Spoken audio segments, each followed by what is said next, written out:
I wanted to bring the Commission up to speed on some of the major projects. These are some of the larger projects that were underway in regard to stormwater. To refresh everyone's memory, several years ago, we ended up going out and borrowing $25 million to meet identified needs within the city. So we've been diligently working on projects associated with that. And so today I'm going to go over three of the largest projects, which are Washington Road, 26th Street, and North Flagler Drive, which is phase 2 of a stormwater project we've been working on. But I'm also going to talk about a new initiative we have, which are tidal valves. And I know this is on the front of many people's minds, particularly in light of what we've been experiencing over the last couple of years.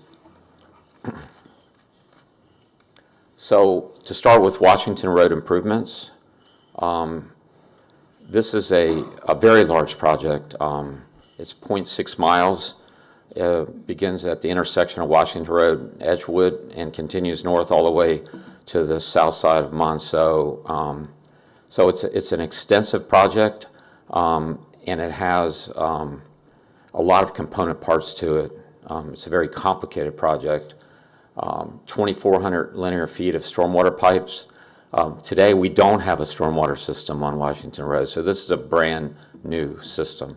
And we're also going to talk about tidal valves on these particular outfalls. There's an existing one at Greenwood Drive.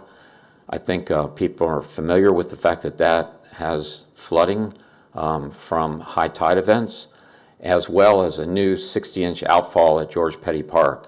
They'll both have tidal gate valves on them. We have 4-inch asbestos cement pipe, and it's going to be replaced with 12-inch ductile iron, which will provide fire protection, which currently doesn't exist today, and also fix the situation where we've had just this last year, we had 4 water main breaks that required boil water notices just in that stretch alone. So it really needs to be replaced. And then replace the sewer system, which is in desperate need of replacement. And then we're going to fix the roadway. We're going to replace the sidewalks and also provide traffic calming with raised intersections, and also a protected bike facility, which will be a raised bike facility. So this is a very complete project, and we're excited about being able to do all this concurrently. Here's the cross section that you're going to see. We're narrowing the lanes, but when you count the 9-foot 6-inch travel lane, we also have an 18-inch gutter pan that counts towards that. So it's certainly wide enough to accommodate any truck traffic that would go through there. Hopefully we don't have a lot of through truck traffic on Washington, but it would accommodate it. But as you can see, we're going to have 5-foot raised bike lanes. So it's basically pavement that's raised in order, it's not at the same level as the road. And then new sidewalks. So there's a lot of needs here. Roadway flooding, we have it from 2 directions here. One from high tide events, but also from when it rains, there is no stormwater system, so it just sits on the road and doesn't drain off for quite a time period. Also, we're going to provide a level of treatment for the stormwater before it reaches the Lake Worth Lagoon, which will improve water quality. And I already talked about the water main breaks, the traffic calming, which is desperately needed here, and pedestrian and bicycle safety in regard to being able to access through this area. The plans are 90% completed. We anticipate this spring that the final plans will be completed, and construction will start in late summer. It takes time to bid the project. It's a $5.7 million project. 26th Street improvements, this is another project that's really been a tremendous need. For an extended time period, we've had a failing stormwater line along this corridor, which is from It's on 26th Street from west of Poinciana to Flagler, and then across the north end of Curry Park. And we've ended up actually having to restrict access to only 2 lanes of traffic because of the fact of the failing stormwater main. So as part of this project, we're going to line the 48-inch sanitary sewer main, replace the water main, replace the sewer force main that's in here. There's a lot of utilities in this corridor. It's making it very difficult to be able to maneuver in this area. We're going to permanently reduce the roadway from 4 lanes to 2 lanes. We did an extensive study on traffic. There was never a need for 4 lanes. And then provide a multi-purpose pathway and raised intersection at Poinciana and 26th Street for traffic calming. So this is another comprehensive project. This one's complicated by the fact that we want to make sure we can save the trees, as many of the trees in the median right now. If you can see in the middle, in the landscape area, we have mature trees in this area, and we don't want to be able to disrupt them. So we ended up, it delayed the project because we ended up getting specialists to come in to make sure that whatever activities we would do wouldn't adversely impact the trees. It looks like there are 2 trees because of safety that will have to be removed, but otherwise all the rest of the trees will remain. So that's good news. But we had to move utilities, we had to move everything around in order to accommodate that. We got 2 10-foot travel lanes, and this is looking east towards Flagler to get your orientation. There's a 12-foot pathway, multi-use pathway of where the other lanes of traffic used to be. So we were using that space, and then landscaping as well. So the revised 60% plans should be completed by May. 100% design plans, and we have to have it permitted through the regulatory agencies by September, and construction start by a year from now. And the estimate at this point is $4 million. The next one, North Flagler, another project that's been around a long time, is phase 2 of this project. We've completed phase 1. Phase 1 of this project, we bought what was called the Holly property because we needed room to be able to run extend additional facilities through this property. So we removed the house and other structures on the property. We lowered the driveway to provide some immediate relief on Flagler so that the water would drain through the property, and we created a retention area to store runoff, which enhances the water quality before it discharges to the Lake Worth Lagoon.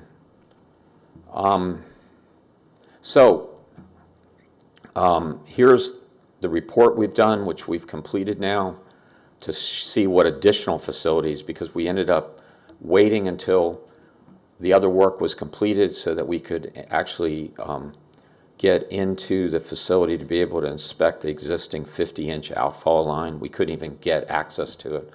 So now we've completed that inspection, and we've done the hydraulic analysis, and the answer is a parallel 54-inch and 84-inch outfall pipes on the property, on the Holly property. So there'll be 3 outfall pipes. This is an extensive, expansive area as far as stormwater basin. So this is what's required. We're also going to provide some additional stormwater conveyance west of Flagler Drive between Liddy and North Flagler. So some additional work there as well. So that's the next phase. And on all these projects, we have been doing extensive outreach, regular meetings on on Washington Road. We expect that we'll be back having meetings on North Flagler as well as on 26th Street as well, as far as community outreach to bring them up to speed. The schedule, as I mentioned, the evaluation report's complete.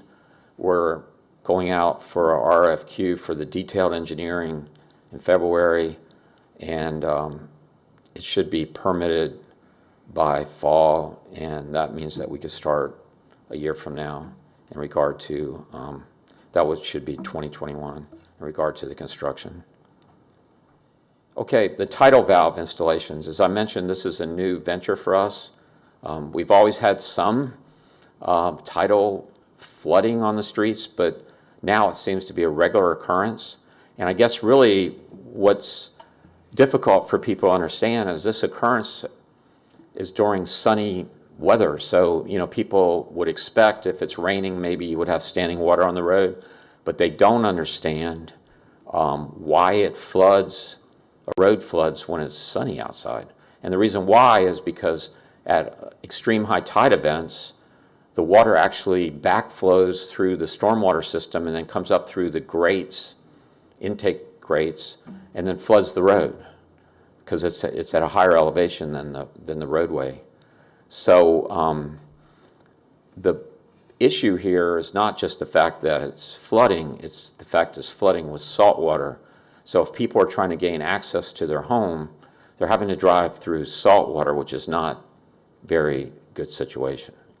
So what I just wanted to do was to show you that these valves work.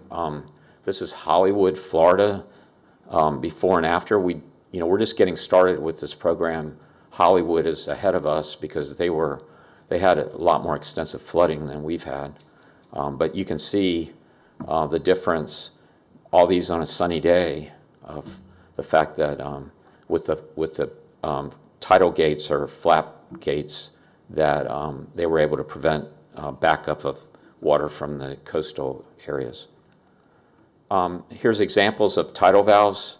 I'm going to pass this around. This one is a model of the inline valve. So if you look at it. But there's three different types. Flap gates, they all have applications. The flap gate valve we're going to use on the Washington Road project. There's positives and negatives, plus pros and cons to each one of these. This one happens to be the best application for us there because we'll be able to get to it to clean it on a regular basis, debris or barnacles or whatever. DOT's using what is called a duckbill valve on the Southern Boulevard work they're doing. The negative on that valve is that you have to get in a boat and usually with a diver to be able to get to it because it's out on the end of an outfall. So that's the negative.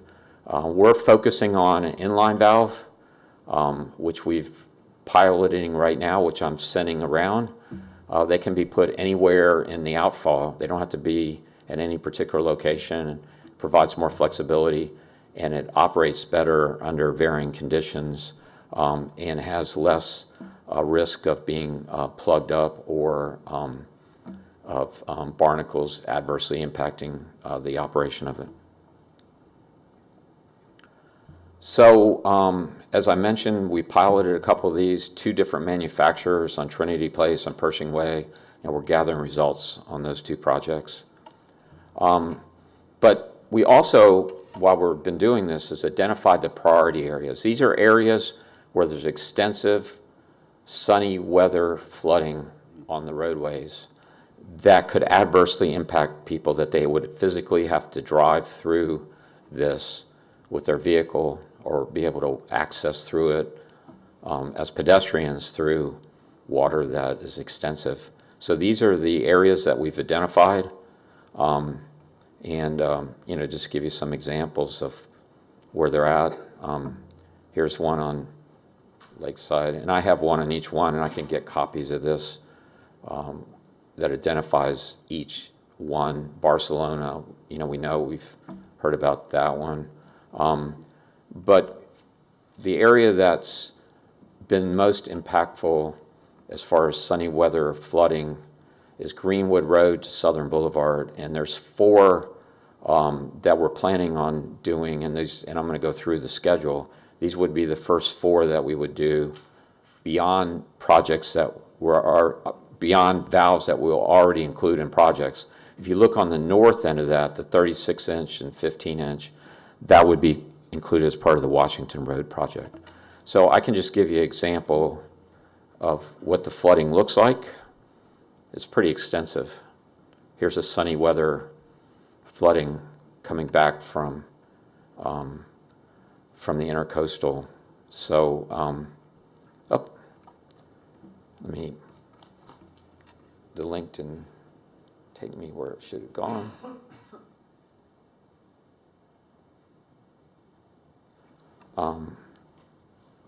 Here's another one just to show examples. That's on South Flagler 37055. You can see it's extensive, and for someone to reach their home, they're going to have to drive through saltwater. Wow. So this is the first areas that we are wanting to address. Oh, shoot. Sorry. Hold on, Scott. Question, Commissioner Sure. Shove? Thank you, Mayor, and thank you, Mr. Kelly. Just a question on the tidal valves. So the water table's coming up and pushing the saltwater back up through the stormwater system. If we put a valve that effectively stops that water from coming up through the stormwater system, as the stormwater rises, is it not just going to come over the seawall as well? Well, we don't really have that situation where there is seawall. We've not had any situations except maybe in a hurricane where the water has actually gone over the seawall. So we don't have that here in West Palm Beach at this particular point in time. Now, there's areas where there are no seawall, and so the water does travel over land. So, no, we don't see that happening, but I'm glad you brought that up, because one of the things that people will need to be made aware of, and this will be part of the education, is during the period of time when you have high tides, that valve will close. And so if it's raining during those periods of time, then the stormwater, which is fresh water, will not be able to escape until the tide goes back down. But people will be driving through fresh water, not through salt water during that period of time. And it will be for short duration, because as soon as the tide goes back down, then the water will be able to go back out. Yes. Mayor, may I? Hold on. Did you have a? He answered it. I had a question about, you kept on mentioning saltwater, but and sunny day events, but I was curious about when it rained as well. So I think you answered all of it. Okay, Commissioner Puzzi. We're going to have that issue, though, regardless of whether the Can you valves talk are into the in- mic, please? Oh, sorry.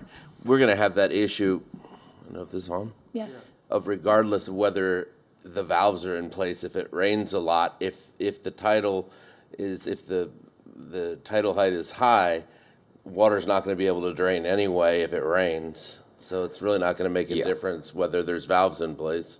Well, we're fortunate here because we're not having to capture this freshwater, stormwater, and then pump it out to tide, because our elevations are higher and we don't have the extensive canal systems that they have further south in Hollywood, Fort Lauderdale, Delray, Miami Beach. All those places have severe issues today with that type of situation, and they're ending up having to capture the stormwater and then pump it, which is a very expensive proposition. We're not at that point today with that. So we're fortunate, but we're looking towards the future, and we'll continue to study that, what the next steps are, because this will address, in my opinion, the immediate concerns, which is the saltwater coming up and flooding the roads. So here's the 4 that we're planning on doing this calendar year. And we're proposing to come back in February with a resolution requesting funding for $1 million from reserves from the Stormwater bond program. So we're proposing that, and that would take care of the 4 that are the immediate concerns, and then we would complete the rest of them in 2021. It takes a while to do these because you have to do an inspection, you have to clean the pipes, and then in some cases you'll have to line the pipes if they're not in condition to be able to insert these gate valves. So with that, that's the end of the presentation. So I don't know if there's any questions. Thank you, Scott, for that presentation.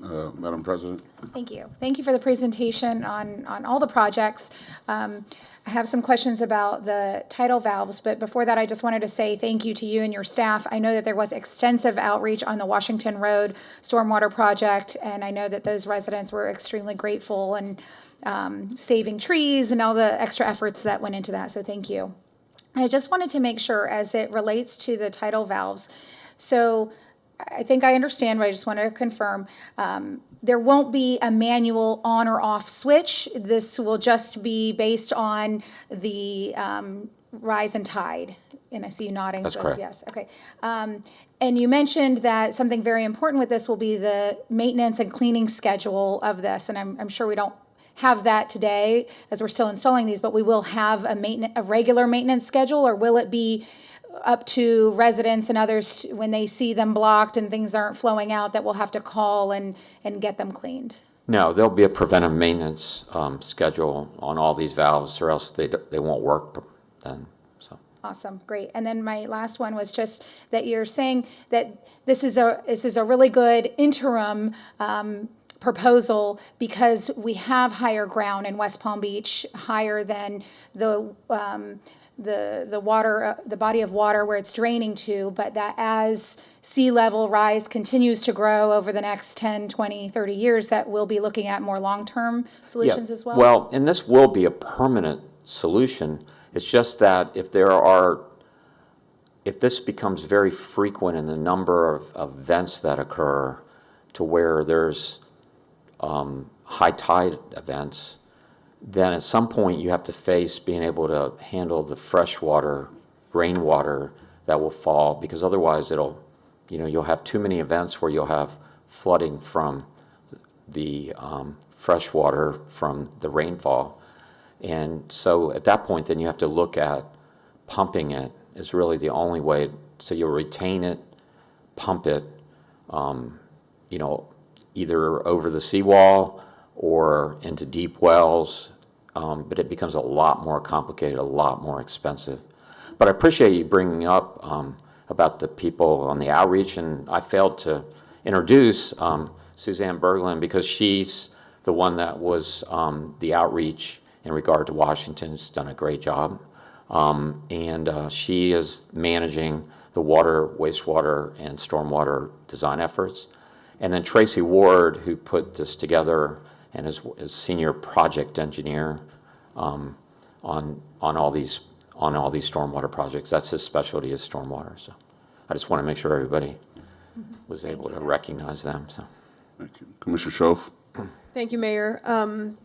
Thank you for your presentation, Mr. Kelly. On two projects that are occurring within District 1 for the 26th Street, I'm glad you brought that up. I was just looking at that this weekend, thinking it had been a while that we had the road closed off, and I know the neighbors and businesses there are eager to get that road moving. To the extent that we can save as many trees there as possible, I know you're making best efforts.